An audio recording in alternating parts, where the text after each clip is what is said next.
C'est la journée des prisonniers politiques partout dans le monde. Il ne peut, comme on le dit dans le parti, avoir de paix sans que les progressistes, tant en Palestine, tant dans le Kurdistan, qu'à travers le monde, Moumia, aux États-Unis, tous ces progressistes sont enfermés, et je pense que c'est aussi de la part de ces États-là qui les détiennent dans leur geôle une volonté de continuer à avoir des petits conflits partout dans le monde. Alors, au niveau de la Fédération d'Indre-et-Loire du Parti communiste français, c'est effectivement source de fierté d'être aux côtés des prisonniers politiques pour leur libération et quels que soient les prisonniers politiques emprisonnés dans le monde. D'abord, rappeler qu'être prisonnier politique, c'est être emprisonné arbitrairement et être victime de conflits à la fois sociaux et ou politiques dans son propre pays ou dans toute région du monde. Et je pense notamment au Moyen-Proche-Orient où les conflits sont très nombreux. Pour le Parti communiste, c'est source de fierté que je partage. Et je prends un exemple. Dans les années 80, quand le Parti communiste décide de mener une très grande et longue campagne pour la libération de Nelson Mandela, il faut rappeler qu'à l'époque, il est totalement inconnu des Françaises et des Français. Et donc on mène la libération et en même temps le boycott à l'égard de l'Afrique du Sud. Mandela a été libéré dans les années 90, on sait, on connaît la suite. Et nul n'ignore aujourd'hui le combat de Nelson Mandela et de son peuple.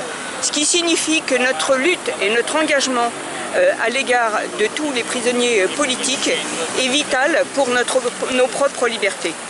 Et une pensée particulière aujourd'hui en France pour le plus vieux prisonnier qui est Georges Ibrahim Abdellah. Il est en prison depuis 35 ans et alors qu'il est libérable depuis 1999. On rappelle que c'est un communiste libanais, il avait résisté en 82 à l'invasion d'Israël au Liban. Donc cet homme, Georges Ibrahim Abdellah, seul le pouvoir politique français, aujourd'hui s'oppose à sa libération. Ce 17 avril 2018 correspond également au 238e jour d'emprisonnement de Salah Hamouri, avocat franco-palestinien, enfermé injustement par Israël dans les geôles, et on demande au gouvernement français également d'intervenir. Il est victime de l'arbitraire d'un des pires régimes autoritaires de ce monde.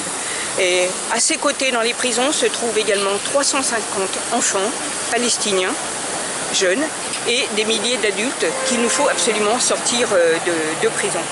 Et puis ce 17 avril, en guise de conclusion, bien évidemment on a une pensée pour les Mouves, ces Noirs américains qui sont en prison depuis 40 ans, emprisonnés arbitrairement. La justice, le pouvoir américain les maintient en prison alors qu'ils sont libérables depuis 10 ans, depuis 2008. Parmi eux, 3 femmes. Bien sûr, il y a Moumia Abou Jamal qui a soutenu les Mouves dans les années 78. Moumia Abou Jamal est un journaliste noir américain qui est depuis sa 36e année dans la prison américaine. Il a été accusé à tort en 1982 d'un crime qu'il n'a pas commis. Pendant 30 ans, il a été dans le couloir de la mort. À 2 reprises, sous la pression internationale, il a été sauvé de cette condamnation. Donc c'est un signe très clair que par l'action des citoyens de par le monde, sous la pression internationale, on peut faire avancer les choses.